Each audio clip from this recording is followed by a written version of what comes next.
nome é Agatha. Eu sou a Gabriela. Eu sou o Luan. E meu nome é Cauã. E nós somos os membros do DebateCast.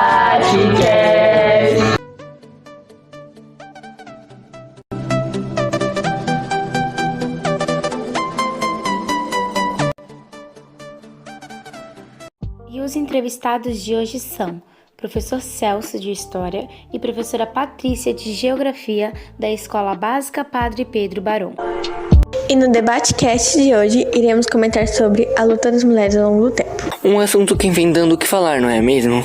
Segundo a ONU, os 12 direitos das mulheres são: direito à vida, direito à liberdade e à segurança pessoal, direito à igualdade e estar livre dele, direito à liberdade de pensamento, direito à informação e à educação, direito à privacidade, direito à saúde e à proteção desta, direito a construir relacionamentos conjugal e a planejar sua família, direito a decidir ter ou não ter filhos e quando tê-los, direito aos benefícios de progresso científico, direito à liberdade de reunião e participação política, direito a não ser submetida a torturas e maus-tratos. As reivindicações das mulheres por direitos iguais, mais oportunidade e liberdade começou no século XIX, com a luta pelo sufrágio feminino, ou seja, o direito ao voto. Na década de 1960, o movimento lutou pela ampliação de direitos legais e sociais, abordando temas como família, direitos produtivos, sexualidade e mercado de trabalho. Na década de 1920, as reivindicações incluíam direito ao voto, à educação e emancipação feminina. Toda essa luta gerou muitos avanços na condição da mulher na atualidade, mas a igualdade de oportunidade ainda não foi alcançada. Muitas mulheres ainda sofrem pela violência de gênero, a violência por serem mulheres e desigualdade no mercado de trabalho. Para entender as reivindicações do movimento das mulheres no Brasil, iniciamos o nosso bate-papo apresentando alguns dados que justificam a luta por igualdade de gênero até os dias de hoje. Mulheres na política. No Brasil, as mulheres são subrepresentadas na política. Segundo o mapa Mulheres na Política 2019, um relatório da Organização das Nações Unidas e da União Interparlamentar, o Brasil ocupa a posição 149 de 188 países no ranking da representatividade feminina na política. No Congresso Brasileiro, apenas 15% dos representantes são mulheres. Desigualdade salarial. Apesar da queda da desigualdade salarial nos últimos anos, a de 20,5% a menos que os homens. O estudo foi feito pelo IBGE, com base na Pesquisa Nacional por Amostra de Domicílios Contínua, PNAD Contínua, de 2018. Dupla jornada. Além de ganharem menos, as mulheres trabalham mais dentro de casa por conta da jornada dupla, ou seja, afazeres domésticos e criação dos filhos. Uma pesquisa do Departamento Intersindical de Estatísticas e Estudos Socioeconômicos dos 3 últimos meses de 2019 apontou que as mulheres gastam 95% a mais de tempo com afazeres domésticos do que os homens. mulheres em cargo de chefia. O machismo e o excesso de tarefas domésticas refletem na dificuldade de ascensão das mulheres no mercado de trabalho. De acordo com o IBGE, elas são minoria em cargos de chefia. Em 2019, a porcentagem de mulheres em cargos gerenciais era de 37,8%. Mulheres negras. Quando é feito um recorte de mulheres negras, a violência e a desigualdade de acesso à educação e mercado de trabalho se somam ao racismo e ficam ainda maiores. De acordo com o 13º Anuário Brasileiro de Segurança Pública, 61% das vítimas de feminicídio são mulheres negras. Nos casos de violência sexual, elas também são a maioria das vítimas, 50,9%. No mercado de trabalho, as mulheres negras recebem menos da metade do salário de um homem branco em 2018, 44,4% segundo o IBGE. A pesquisa também apontou que quanto maior o cargo, menor a presença de pessoas negras na liderança. Ao longo do tempo, os desafios enfrentados pelas mulheres são inúmeros, independente do seu local de origem. No Afeganistão, por exemplo, entre 1996 e 2001, as mulheres foram proibidas de sair de casa sem um acompanhante do sexo masculino. Também não podiam trabalhar. as meninas foram impedidas de irem à escola, e as mulheres acusadas de adultério eram acoiçadas e apedrejadas em público. Malala foi uma grande heroína ao lutar e defender o direito das mulheres. Aos 17 anos, ela recebeu o Prêmio Nobel da Paz. Aqueles que fizeram o melhor trabalho pela fraternidade entre as nações, pela abolição ou redução de exércitos permanentes e pela realização e promoção de congressos de paz. Esses eram os que recebiam o prêmio.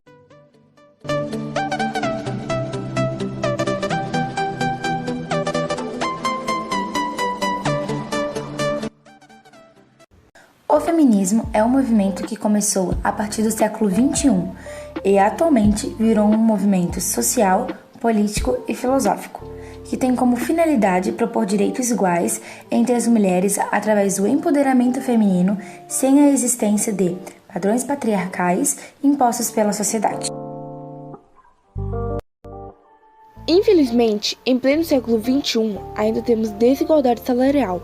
Um exemplo disso é o apresentador William Bonner e sua ex-colega de trabalho, Renata Vasconcelos. Renata afirmou que, se exercesse as mesmas funções que um homem no ambiente de trabalho, não aceitaria receber menos do que ele. A afirmação gerou longa discussão nas redes sociais, fazendo com que a mesma fosse afastada do Jornal Nacional. Principais conquistas femininas desde o século XXI. Voto feminino. Pílula anticoncepcional. Lei Maria da Penha. Lei do divórcio. Lei do feminicídio. Direito a cursar faculdade, uma verdadeira luta pelo acesso à educação. As mulheres tiveram suas primeiras vitórias na luta por acesso à educação no século XIX. Em 1837, passou a ser permitida a entrada de mulheres em universidades nos Estados Unidos. Na Europa, o acesso à educação se popularizou após a Primeira Guerra Mundial. No Brasil, as meninas conquistaram o direito de estudar, além do primário, atual Ensino Fundamental 1, em 1827. Em 1879, elas ganharam finalmente o direito de cursar uma faculdade. O acesso à educação é um dos principais recursos para a emancipação das mulheres, antes relegadas às esferas domésticas. A luta pela liberdade é constante ainda para a mulher.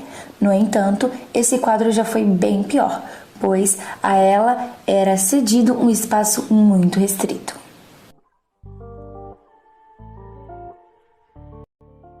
Nas décadas de 1960 e 1970, as mulheres adquirem gradativamente algumas liberdades civis. Em 1962, o Estatuto da Mulher Casada alterou mais de 10 artigos de Código Civil vigente. A nova lei retirou a obrigatoriedade de autorização do marido para trabalhar, concedeu direito à herança de requerimento da guarda dos filhos e estendeu às mulheres o poder familiar, antes restrito aos homens. Isso significou, legalmente, o mesmo peso dentro da estrutura familiar e emancipou as esposas da tutela dos maridos, ainda que faltasse mudar os costumes. Em 1977, a aprovação da lei do divórcio conferiu liberdade e autonomia para as mulheres interromperem casamentos infelizes. Ainda nos dias atuais, ouvimos falar sobre as diferenças que marcam distanciamentos ou diferença de tratamento e valorização entre homens e mulheres. Com a questão salarial, não é diferente. O que seria a desigualdade salarial? Em 1919, que a equidade salarial se tornou uma preocupação mundial. Naquele ano, a Organização Internacional do Trabalho aprovou uma resolução que exige salários iguais para homens e mulheres na mesma função. Até hoje, porém, a igualdade de fato não foi alcançada. Segundo o estudo de estatísticas de gênero do IBGE, a remuneração de mulheres no Brasil equivale, em média, a 76% da dos homens na mesma função. Quando um homem recebe mais do que uma mulher exercendo o mesmo tipo de trabalho, gera angústia e a sensação de injustiça, maior se, porventura, fosse apenas um caso de desigualdade salarial. Isso acontece porque, nesses cenários, a remuneração desigual é por desempenhar o mesmo tipo de função. Esse problema ainda existe no Brasil, mas o projeto de lei prevê multas para as empresas que discriminarem trabalhadoras por meio do salário. Em fevereiro de 2021, a Agência de Empregos, Cato, constatou que mulheres, mesmo ocupando o mesmo cargo e realizando tarefas iguais às dos homens, chegam a ganhar até 34% menos do que eles, em funções como gerente e diretor. Essa diferença é de 24%. Os papéis de gênero também influenciam nas trajetórias profissionais das mulheres, especialmente no que diz respeito à maternidade e às tarefas domésticas. Em média, 80% dos afazeres domésticos são realizados pelas mulheres. Isso afeta o tempo que mulheres gastam investindo em suas carreiras, em comparação com homens, especialmente quando estas têm filhos. Mulheres ainda sofrem com a desigualdade de gênero no mercado de trabalho, política e na educação. A luta da mulher por sua participação no processo eleitoral e escolha de seus representantes também foi muito significativa nesse processo. Uma das lutas de maior significado para as mulheres e que marcou o início do movimento feminista é por direito ao voto. A organização feminina em prol do direito de se manifestarem politicamente ocorreu de forma quase simultânea na Europa e nos Estados Unidos. Em 1869, foi criada a Associação Nacional para o Sufrágio das Mulheres, em Nova York. Já na Inglaterra, a articulação teve início em 1903, ano de formação da União Social e Política das Mulheres, liderada por Emily Pankhurst. As britânicas quebraram vitrines e patrimônios, sabotaram serviços públicos e chegaram até a realizar atentado com bomba diante a resistência do governo.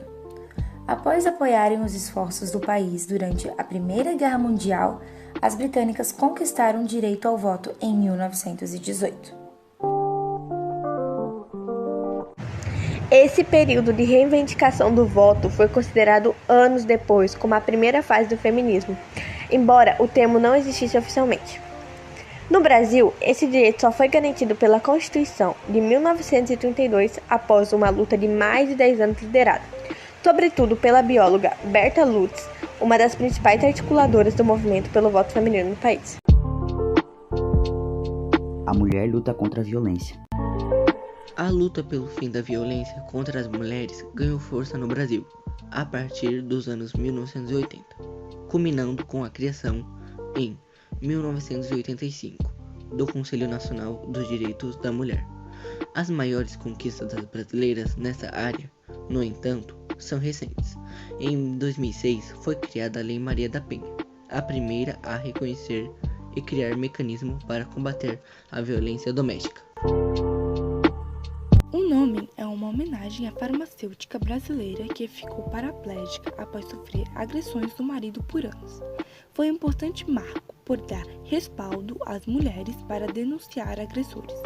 Ela não aborda apenas violência física, mas também psicológica, sexual e patrimonial.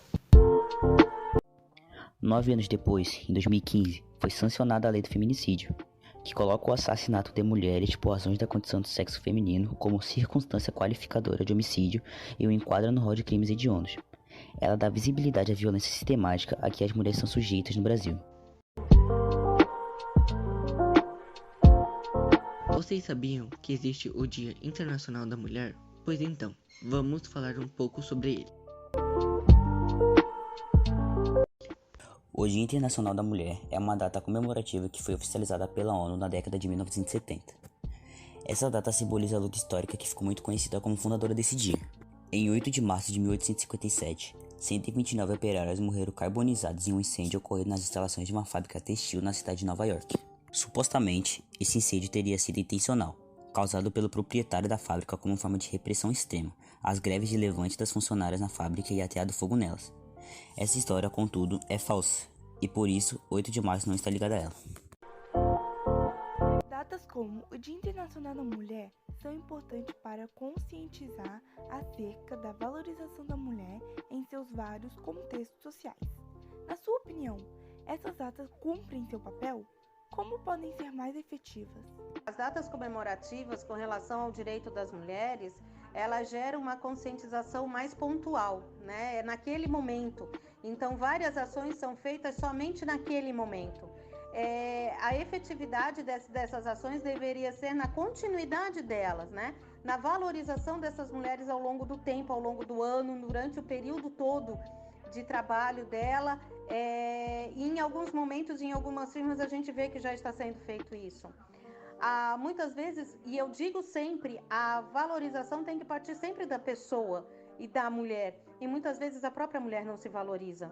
A própria mulher não se coloca como empoderada, não se coloca como detentora de direitos civis como os outros. E muitas vezes ela se coloca na posição de ser vulgar, de ser aquela que pode ser achincalhada, aquela que pode ser mexida, aquela que pode ser, não é seduzida, mas aliciada.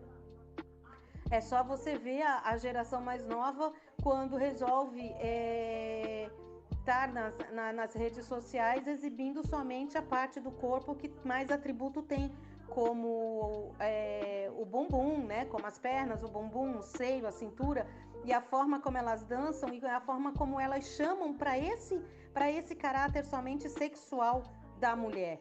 E aí, nesse sentido, eu digo que a mulher mesmo não se valoriza. As ações, elas devem ser efetivas a ponto de a própria mulher se valorizar. E eu acho que hoje, na geração atual, no momento atual, independe da pessoa, independe da mulher, ela deixou de se valorizar. Acredito que a maior parte da juventude deixou de valorizar a mulher e ela acaba, então, sofrendo pela falta de valorização que ela mesma se dá. Para finalizar o DebateCast de hoje, falaremos sobre a mulher no século XIX. Muito recentemente, a propaganda de televisão de uma grande marca mundial de automóveis tenta vender seu produto, ilustrando a mudança de papel social da mulher.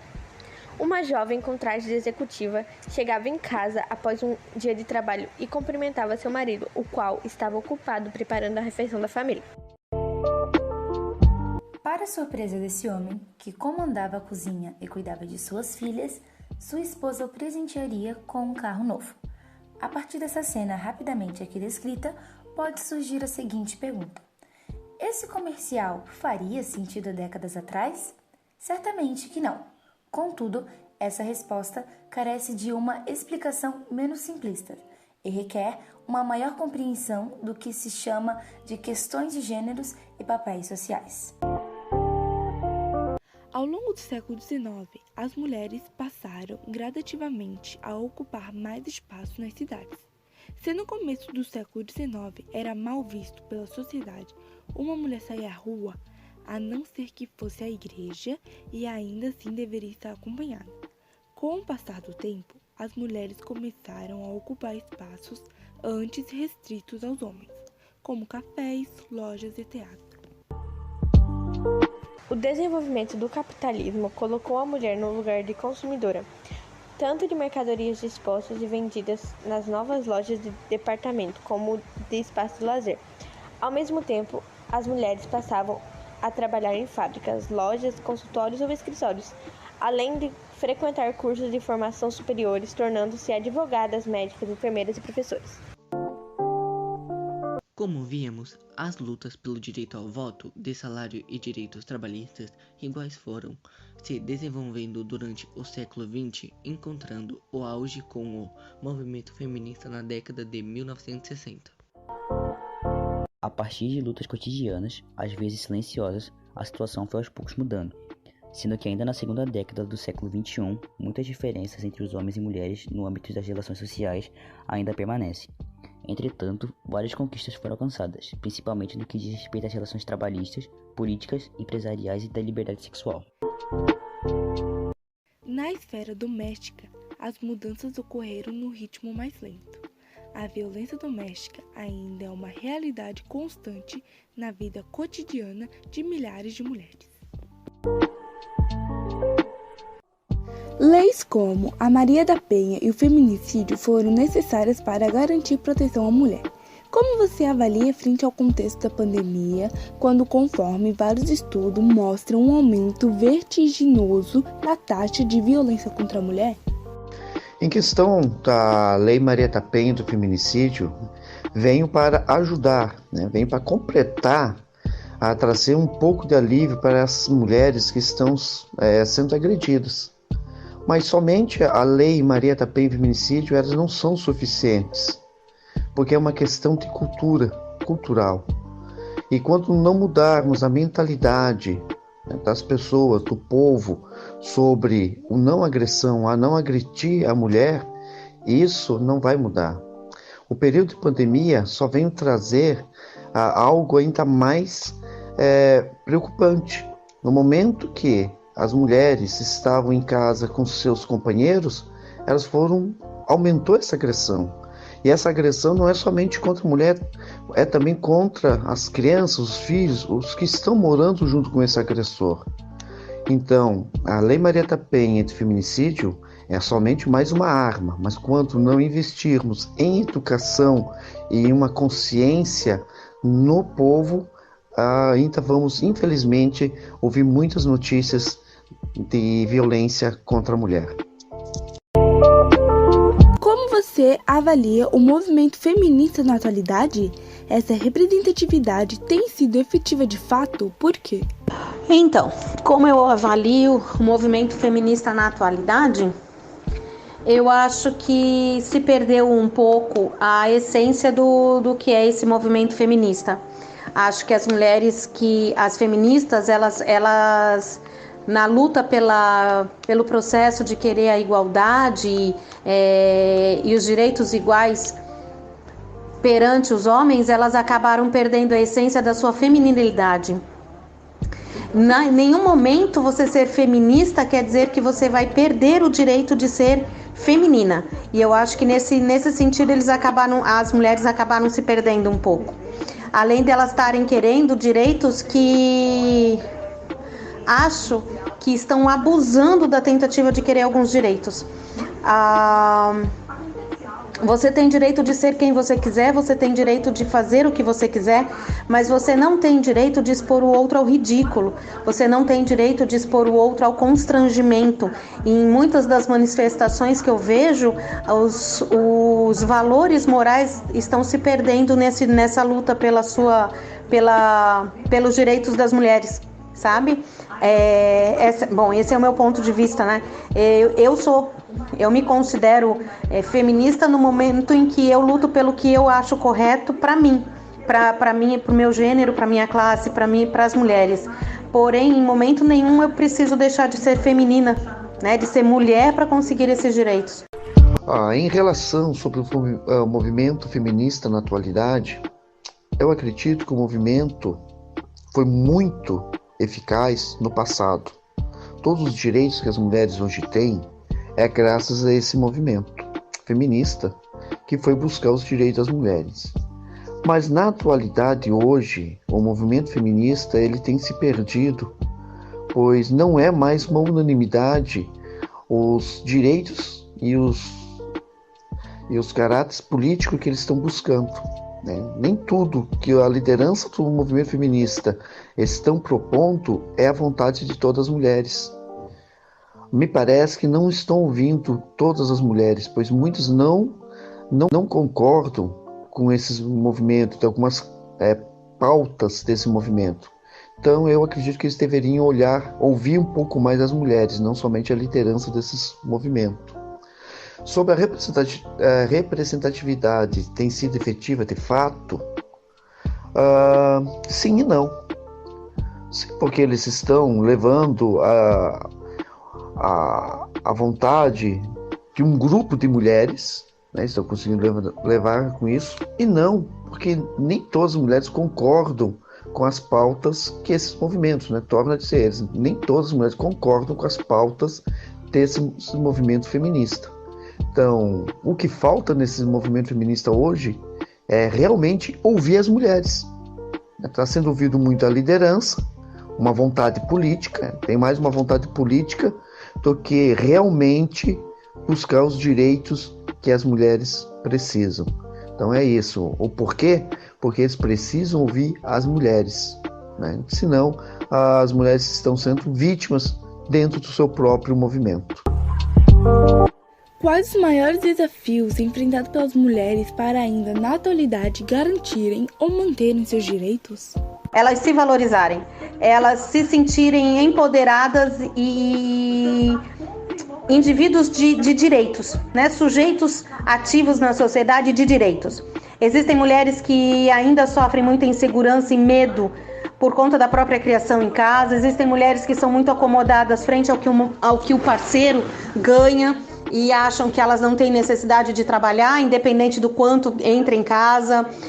Na minha experiência com o trabalho com a assistência social, eu percebi que muitas mulheres estão satisfeitas com aquilo que elas não têm.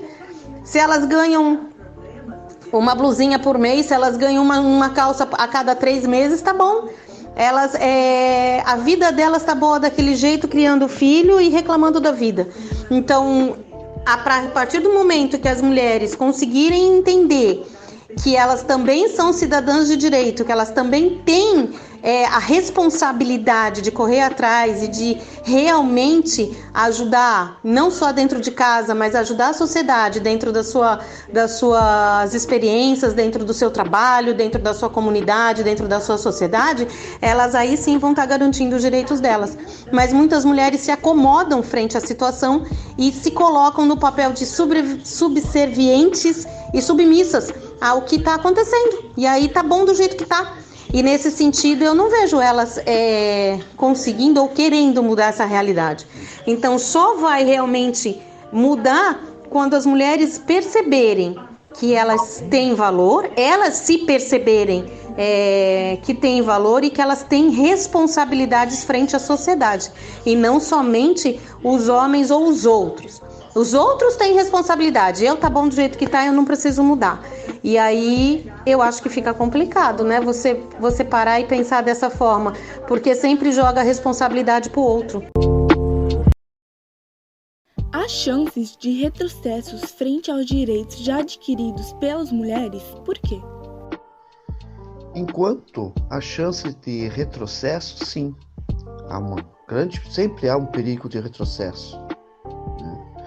E isso, né, tem mostrado agora no Afeganistão. As mulheres perderam todos os direitos que tinham. Então essa é uma luta que nunca se pode abaixar a guarda, né? Num golpe de Estado que foi dado no Afeganistão, as mulheres perderam todos os direitos. Então sim, sempre há um grande perigo de perder todos os direitos. O mundo da política, ela muda, a história nos mostra isso. Sempre há mudanças, né? Enquanto o ser humano estiver vivo, há haver mudanças. E vai de cada indivíduo lutar pelos seus direitos. Então, o grande desafio, e para não haver retrocessos, é manter o Brasil como um país democrático. E esses direitos, assim sim, quando há um país democrático, vão se manter fiel, né? Se houver qualquer mudança política, aí sempre mora um grande perigo de mudar os direitos. Como você avalia a entrada de mulheres em diversos campos de atuação, como na política, por exemplo? Acho super legal a entrada das mulheres em diversos campos de atuação, tanto na política, como na engenharia, na construção civil, como na mecânica. São lutas diárias de algumas mulheres em estar entrando em espaços anteriormente masculinos. Da mesma forma que eu acho muito legal o homem entrar em espaços que anteriormente eram extremamente femininos, como foi a luta com a pedagogia, como foi a luta com a beleza da mulher, que os homens têm um certo preconceito e um certo rótulo. Quanto às mulheres, ainda existe muito preconceito em algumas áreas de trabalho. Há uns 2 anos atrás, eu estava conversando com meu filho que faz engenharia. Na época era engenharia elétrica, e uma colega dele dizia que ela sentia muito preconceito quando ela ia para campo, para estágio, por ser uma mulher fazendo engenharia elétrica. Mas eu acho que é menos, sabe? É menos preconceito hoje do que já houve anteriormente. Acho que a mulher entrar e mostrar a sua capacidade e mostrar as suas habilidades em campos de atuação onde anteriormente eram específicos de homem, mostra o grande poder que essa mulher tem frente à sociedade. E valorização dela enquanto pessoa. Ela se valoriza enquanto pessoa, né? Ela se acha como é que eu posso dizer? Ela se acha com sabedoria e experiência suficiente para conseguir isso. Eu acho muito legal, né? Eu acho que equilibra bastante os saberes e equilibra bastante os pensamentos e as ideias, porque as ideias masculinas elas são muito racionais e a mulher traz esse outro lado mais emocional e mais prático, né? Também na aplicação dos seus conhecimentos. Eu gosto bastante, eu acho bem interessante. A entrada de mulheres em diversos campos de atuação é muito importante. E na política, muito mais ainda. Em relação das mulheres entrarem no campo da política, isso vai denotar uma mudança muito grande, até mesmo nas leis que lá são criadas. Mesmo que um candidato homem seja a favor dos direitos da mulher, ainda assim não é uma mulher. Somente as mulheres sabem o que elas realmente necessitam. As mulheres, sou até a favor das mulheres votarem em mulheres, porque ainda a quantidade de candidatas eleitas, tanto nas câmaras de vereadores, deputados e senadores, é muito baixo pela quantidade, né? Podemos dizer que hoje há um empate técnico de 50% da população feminina com a masculina. Então esse tocante, as mulheres tinham que votar mais em mulheres. É bom para a democracia, né? Os direitos, assim até queridos, poderiam ser bem maiores. Com isso, então, acredito que as mulheres deveriam investir mais no campo da política, muito mais. E a própria mulher, né, tirar até o preconceito entre as mulheres. E o DebateCast de hoje vai ficando por aqui. Espero que tenham gostado. Obrigado por ter ouvido nosso podcast. Até a próxima. Tchau!